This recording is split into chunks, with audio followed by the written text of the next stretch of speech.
are cooling tower and water pump. Cooling tower.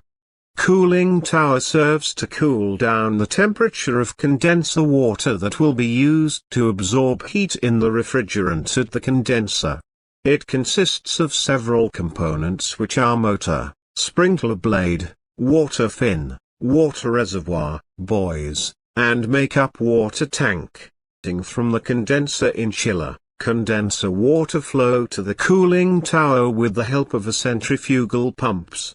This chilled water is called condenser water return. This condenser water will pass through the rotating sprinkler blades on cooling towers. This rotating rotor blades using pressure generated by the condenser water itself. Water will gush down through the fins to reduce the speed of water going down. This can delay the time and the heat can be absorbed more effectively by the surrounding air that passing through the fins. Air through the fins is forced by a rotating fan on the sprinkler blade rotated by the motor. This fan rotates with its gusts upward.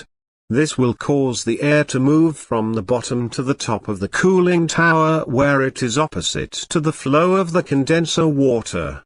Condenser water which have eliminated their heat by the surrounding air will accumulate in the basin under the cooling tower.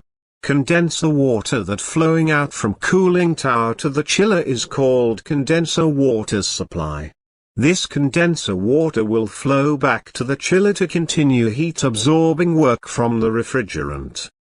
The buoy system at the water basin is connected to the make-up water tank.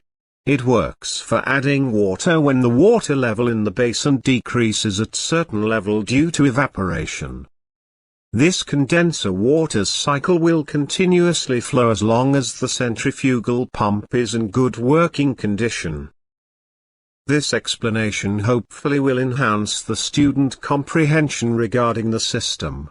The centralized air conditioning is the commonly used system and it's very important to the student to well know the system.